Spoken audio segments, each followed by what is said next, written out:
আসসালামু আলাইকুম। আমি আজকে আপনাদের দেখাবো রেশমি জিলাপির সহজ একটা রেসিপি। মানে এটা কত সহজে আপনারা এটা বানাতে পারবেন তার একটা রেসিপি। তো প্রথমেই আমি চৌলাতে পাতিল দিয়ে ওই শিরা বানাই নিচ্ছি। রেশমি জিলাপি যেটা ভেজাবো সেটা শিরা। তা আমি এখানে 1.5 কাপ চিনি দিচ্ছি, আর 1.5 কাপ চিনির জন্য পানি লাগবে আপনার 1.25 কাপ।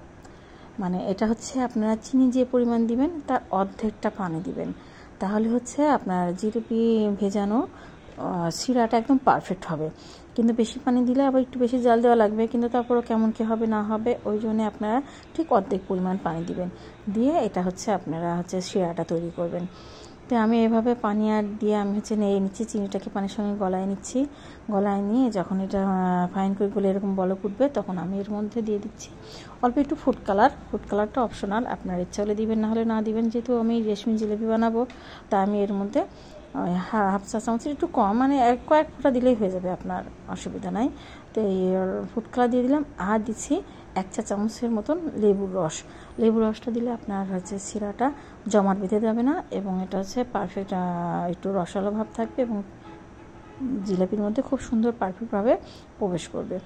তো মানে শিরাটার মধ্যে জিলাপির মধ্যে শিরাটা সুন্দরভাবে প্রবেশ করে জিলাপিটা খেতে খুব স্বাদ হবে। তো এই জন্যই আমি আপনাদের দেখাচ্ছি। এই যে আমি এটা দিয়ে দিলাম। এখন একটুখানি বলক উঠবে, খুব বেশি বলক তুলবেন না, কিছুখানি 1-2 মিনিটের মতো বলক তুলে হয়ে যাবে। তারপরে আমি এখানে কড়াই নিচ্ছি।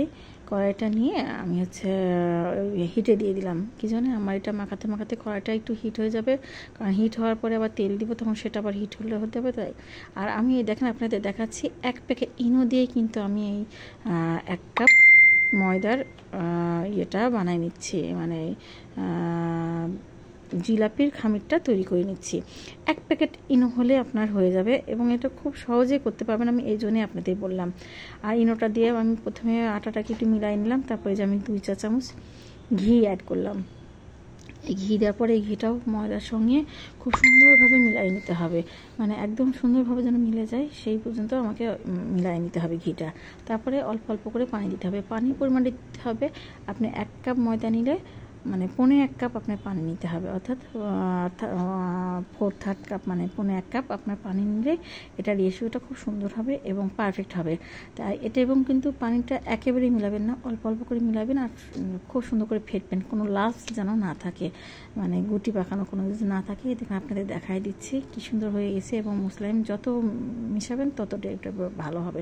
এটা কি খুব ইনস্ট্যান্ট রান্না, আপনি গেস্টকে ঘরে বসায় নিয়েও আপনি 1 মুহূর্তে এটা করতে পারবেন, অসুবিধা নাই তাতে, খুব তাড়াতাড়ি হয়ে যাবে। অনেকে বলে যে জিলাপি ভেজে রেখে দিতে হয়, মাখায় রাখতে, কোনো সমস্যা না, এটা আপনি খুব তাড়াতাড়ি এটা তৈরি করে ফেলতে পারবেন। আর আমি এটা এখন আপনাদের দেখাচ্ছি ঘি দিয়ে। আমি আপনাদের 2ভাবেই দেখাবো, এটা ঘি দিয়েও ভাজা যায়, আবার তেল দিয়ে ভাজা যায়, তবে ঘিটা প্রচুর টেস্ট হয়, অত্যন্ত স্বাদের। আপনারা ঘি দিয়ে এভাবে পারলে করে খাবেন, দেখবেন প্রচুর স্বাদ হয়। এটা রেশমি জিলাপির অরিজিনাল এটাই আপনার ঘিয়ে ভাজাটা, ঘিয়ে ভাজাটার স্বাদই আলাদা হয়, কিন্তু অনেকে তেল দিয়েও ভাজে, তাই আমি আপনাদের দুটোই দেখাবো। ঘিটাও আপনারা খেয়ে দেখবেন পারলে, আবার তেলেরটাও। কিন্তু ঘি যে আপনার খুব যে বেশি দেওয়া লাগবে সবসময় তা কিন্তু না। আমি যে 1 পোয়া ঘি দিয়ে আপনাদের দেখাচ্ছি, এটা আপনাদের দেখানোর জন্যই আমি 1 পোয়া ঘি দিয়েছি, যে 1 পোয়া ঘি দিয়েও কিন্তু অনেক জিলাপি তৈরি করা যায়। আর এই যে নোজেলটা দেখলেন, এই নোজেলটা আমি তৈরি করে নিছি। এটা একটা কোটা ঢাকনার মধ্যে একটু হিট দিয়ে, তারপর ওর ভেতর দিয়ে একটা কাঠি ঢুকাই দিয়ে একটু উঁচা করে নিয়ে তারপরে কেটে দিছি। আর এর মধ্যে এখন আমি এই যে জিলাপির খামিরটা ভরে এখন এই যে আমি আপনাদের দেখাচ্ছি, ভাজতেছি। তেলটা কিন্তু খুব হিট হতে হবে, পারফেক্ট, ঘিটা বা তেলটা খুব বেশি হিট না হলে কিন্তু এই জিলাপিটা খুব ভালো আসবে না। ওই জন্যে এটা আপনি যত ভালো হিট করতে পারবেন তত ঘির মধ্যে দেওয়ার সাথে সাথে এটা ভেসে উঠবে এইভাবে। তো আপনাদের দেখাচ্ছি, দেখেন কীভাবে করে উল্টায় ভাজতেছি, যখন হালকা হয়ে যাবে লাল লাল করে ভেজে নিতে হবে। আর এইভাবে আপনি 1 এক করে ভাজবেন, যখন এটা যাবে, দেখেন এখন কিন্তু আর বুদবুদি উঠতেছে না, যখন একদম বুদবুদি উঠে বন্ধ হয়ে যাবে তখন এটা ভাজা হয়ে গেছে পারফেক্ট। তখন এই পর্যায়ে আপনি তুলে নিয়ে আপনি শিরার মধ্যে দিয়ে দিবেন। আর শিরার মধ্যে দিয়ে কিন্তু রেখে দিতে হবে না, শিরার মধ্যে দিয়ে আপনার তুলে নিতে হবে। তাহলে আপনার ওর মধ্যে শিরার মধ্যে ডুবাই নিয়ে তুলে নিতে হবে, যাতে যেন তুলে নিলে ওর মধ্যে রসটা ঢুকে যাবে, কিন্তু নরম হবে না আপনার জিলিপি। আর না হলে মনে করেন করেন যে আপনার জিলাপি হচ্ছে যদি বেশিক্ষণ রসের মধ্যে চুবায় রাখেন তাহলে নরম হয়ে যাবে, কিন্তু যদি আপনার সাথে সাথে তুলে নেন তাহলে মুসমুসায় থাকবে। তা আমি আপনাদের দেখাই দিচ্ছি কি সুন্দর লাল করছি, লাল লাল করে ভেজে নিচ্ছি। ভেজে নিয়ে আমি হচ্ছে আপনার শিরার মধ্যে দিয়ে দিচ্ছি, এবং এটা কিন্তু শিরার মধ্যে দিয়ে রাখবেন না। আমি আগেও বলছি আপনাদের, এখনও বলছি আপনাদের যে এটা শিরির মধ্যে দিয়ে দিবেন না, চুবাই নিয়ে সুন্দর করে মধ্যে যখন জিলাপির মধ্যে রস প্রবেশ করবে তখন এটা তুলে নিতে হবে। আর এইভাবে আপনাদের আমি এক এক করে সব ভেজে দেখাচ্ছি, মানে যতগুলো আপনারা করবেন। আমি ঘিতেই বেশি ভাজছি আর তেলে অল্প কিছু ভাজছি, তাই আমি আপনাদের দুটাই দেখাই দিব।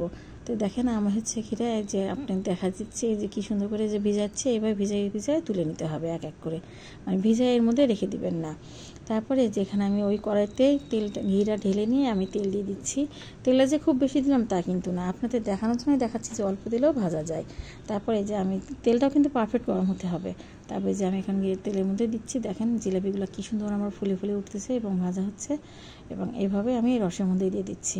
আমি তেলের মধ্যে আপনাদের দেখাচ্ছি অল্প অল্প করে, এইভাবে মানে একটা একটা করে দেখাচ্ছি। আপনারা বেশি তেল দিয়ে অনেকগুলো একসাথে করতে পারবেন। তারপরে যেভাবে আবার রসের মধ্যে চুবাচ্ছি, তারপরে আবার তুলে নিচ্ছি। ঠিক একইভাবে আমি সব জিলাপিগুলো ভেজে নিয়েছি এবং আপনাদের দেখাচ্ছি পরিবেশন করে, এবং জিলাপিগুলো আসলে খুব মুচমুচে এবং খুব সুস্বাদু হয়েছিল।